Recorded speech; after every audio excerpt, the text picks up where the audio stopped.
Hello everyone, welcome back to my YouTube channel. आज की video में हम लोग कवर करने वाले हैं बहुत ही इंपॉर्टेंट टॉपिक जो आप लोगों को पता ही है, how to read NCERT plus मैंने किस तरीके से रीड की थी।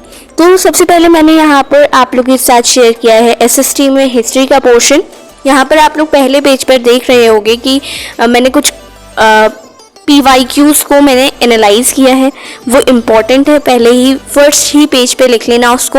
इम्पॉर्टेंट पोर्शंस को आप अंडरलाइन जब करोगे तो आप लोग देख रहे हो यहाँ पे काफ़ी सारे इम्पॉर्टेंट पॉइंट्स हैं। इसी को ही मैं अगेन एंड अगेन रिवाइज किया करती थी एज वेल। ये जो अंडरलाइंड है बस इन्हीं को ही पढ़ती थी एंड साइड में कुछ डेट्स वगैरह होते थे तो उसको समराइज करके लिख लिया करती थी सो दैट मुझे वो हेल्पफुल रहे। एंड यहाँ पर आप लोग देख सकते हो जो जो पोर्शंस हैं वहाँ पर बस मैंने अंडरलाइन किया है और उन्हीं पोर्शंस को मैं डेली बेसिस पे रिवाइज करती थी एंड उसके छोटे छोटे पॉइंट्स को समराइज करके लिख लिया करती थी सो दैट मुझे ईजी हो जाए उसको अच्छे से लर्न करना। एंड आप लोगों को पता होगा एग्ज़ाम में जो है आपको एनसीईआरटी के पॉइंट्स थोड़े लिखने होते हैं जो कि एनसीईआरटी लाइंस ही हो। तो मैंने इतनी बार रीड की थी तो एनसीईआरटी की लाइंस मुझे याद हो गई थी। जिस तरीके से आप लोगों को दिख रहा होगा यहाँ पर यू कैन सी। सो ये था हिस्ट्री का पोर्शन। इसमें मैंने PYQs को एनालाइज किया था एंड यहाँ पर डायरेक्टली लिख लिया था। एंड देन ज्योग्राफी की बारी आई तो उसमें थोड़ा सा रटना पड़ता है, मतलब आपको याद करना पड़ता है क्योंकि इसमें समझने वाला पोर्शन नहीं होता। तो ज्योग्राफी मुझे बहुत बुरी लगती है एंड इसमें अगर मैं बात करूँ तो मैंने कैसे रीड किया था वही अंडरलाइन कर लिया था एंड जो मेन पोर्शन था उसको अच्छे से करके रख लिया था। एंड सच बताऊँ तो उसी में से ही आपका आया था। तो आप लोग यहाँ पर जितना भी आपको पोर्शन दिख रहा है ये सब इंपॉर्टेंट है बहुत ज़्यादा, इसको अंडरलाइन करके रखो और इसी को ही एनालाइज करना, ठीक है। और ये वाला जो मैप था ना अभी जो आया था वो बहुत इंपॉर्टेंट है, इससे एक ना एक क्वेश्चन ज़रूर आएगा एंड PYQs को एनालाइज करना बहुत ज़्यादा ज़रूरी है। यहाँ पर आप लोग देख सकते हो। देन अगर बात करती हूँ सिविक्स की तो सिविक्स में भी वही PYQs को एनालाइज किया, इंपॉर्टेंट पॉइंट्स को लिखा एंड अगर कोई चैप्टर के अंदर भी PYQ मिल जाता है तो वहीं के वहीं मैं लिख लेती थी। एंड इम्पॉर्टेंट पॉइंट्स देखो, ये बहुत इंपॉर्टेंट है, होल्डिंग टुगेदर वाला और यूनियन लिस्ट, स्टेट लिस्ट और कॉन्करेंट लिस्ट, ये बहुत इंपॉर्टेंट यूजुअली एग्जाम्स में पूछ लिए जाते हैं। या तो एग्जाम्पल्स के फॉर्म में पूछ लिए जाएंगे, MCQs के फॉर्म में पूछे जा सकते हैं। एंड ये जो 22 अदर शेड्यूल्ड लैंग्वेजेस लिखा हुआ है तो ये बहुत इंपॉर्टेंट है, ये पूछ लिया जाता है। एंड यहाँ पर ये बहुत इंपॉर्टेंट पोर्शन है रूरल लोकल वाला जो था, तो ये इसमें मैंने इसको समराइज करके लिखा था क्योंकि इसको लर्न करना बहुत मुश्किल था एंड ये एक चैप्टर का दिखाया आपको। देन इकोनॉमिक्स की मैं बात करती हूँ तो इकोनॉमिक्स में भी बहुत इंपॉर्टेंट चीज़ें हैं एंड यहाँ मैंने उसको फर्स्ट पेज पे लिख लिया था एंड इसमें से मानोगे तो बहुत ज़्यादा क्वेश्चंस आए थे फर्स्ट ही पेज से। आप लोग स्टॉप करके देखोगे एंड PYQ से उसको रिलेट करोगे तो आप लोगों को पता चलेगा कि हाँ यही सारे टॉपिक्स रिपीट होते हैं। तो बहुत से टॉपिक्स हैं जो रिपीट होंगे, ज़रूरी नहीं है कि न्यू क्वेश्चंस बने, बट आप लोगों के बहुत से पोर्शंस जो हैं रिपीट हो जाते हैं।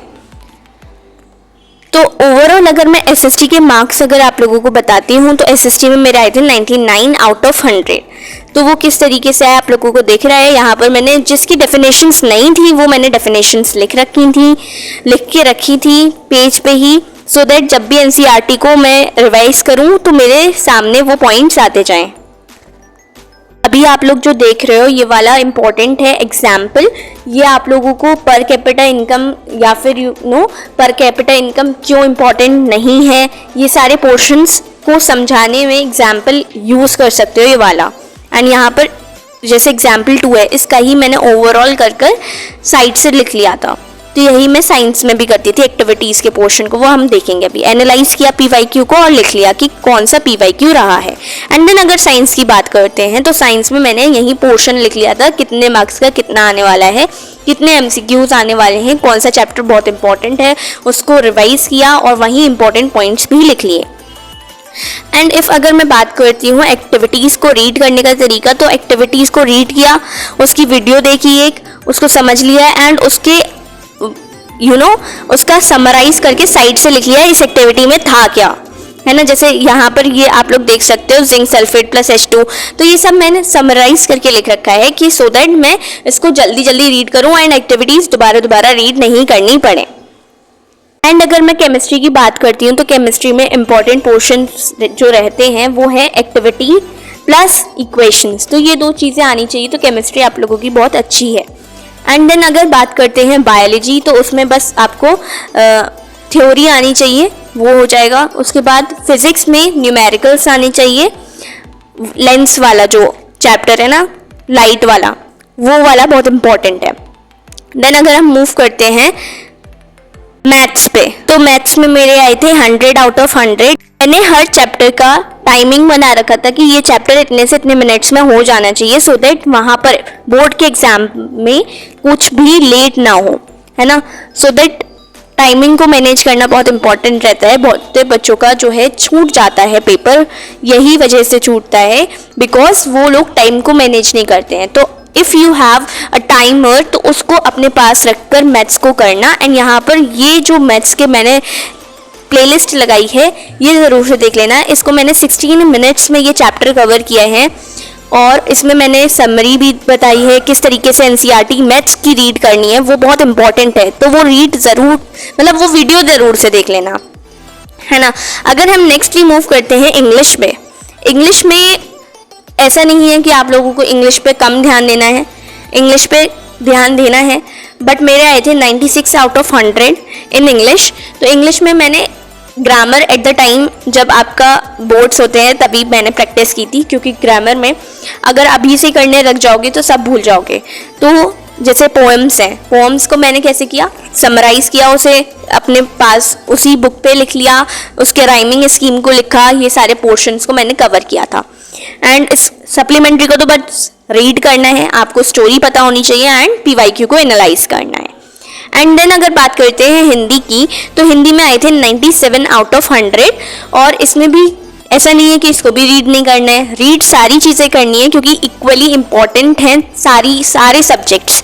100 मार्क्स के सारे सब्जेक्ट्स हैं, कोई ऐसा नहीं है कि हिंदी कम मार्क्स की है, तो हिंदी भी साथ में पढ़ते रहना है। लेकिन ऐसा नहीं है कि हिंदी डेली पढ़ती थी मैं, हफ्ते में एक बार वीकली पढ़ लिया करती थी। ऐसे ही इंग्लिश को ट्वाइस अ वीक पढ़ लिया करती थी मैं। एंड मैं मीनिंग्स जो होते थे ना, इसके जो कविता होती थी उसके मीनिंग्स को साइड से ही लिख लिया करती थी, सो दैट मुझे कॉपी उठाकर देखना ना पड़े। ऐसे ही ये वाली बुक को मैंने रीड किया, इसमें मीनिंग्स के साथ था बुक। यहाँ पर मैंने PYQs को एनालाइज किया, कुछ क्वेश्चंस मुझे लगते थे नहीं आएंगे तो वो नहीं आए, एंड उसको मैंने ज़्यादा अच्छे से किया भी नहीं था।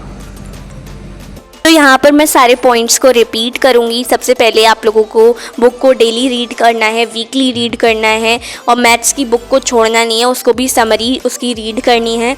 प्लस पॉइंट रहेगा अगर आप लोग उसके साथ ही वहीं पे ही समराइज़ करते जाओ पॉइंट्स को, ठीक है। हिस्ट्री में बहुत इंपॉर्टेंट है ये चीज़ करना। ऐसे ही आपकी एक्टिविटीज़ पोर्शन साइंस में बहुत इंपॉर्टेंट है ना। और अगर IT जैसे सब्जेक्ट की बात की जाए तो उसको तो at the time of exam उससे 1 मंथ पहले रीड कर लेना बहुत इनफ रहेगा। एंड जो मार्क्स मेरे हैं तो उतने तक लाने के लिए आप लोगों को बस ये वीडियो को फॉलो करना है। प्लस आप लोगों ने जो अगर मैथ्स की प्लेलिस्ट देखोगे जाके, वो वाले पोर्शन को बहुत अच्छे से कवर कर लेना, उसके नोट्स बना लेना। जैसे मैंने जो क्वेश्चन मैंने कहा है वो कर लेना, वही उसी में से ही आपका पेपर होगा। तो अगर वीडियो अच्छी लगी हो तो लाइक करना, शेयर करना, सब्सक्राइब करना। Till then take care, bye bye. Target हमारा है 1500 सब्सक्राइबर्स क्रॉस करने का। बाय।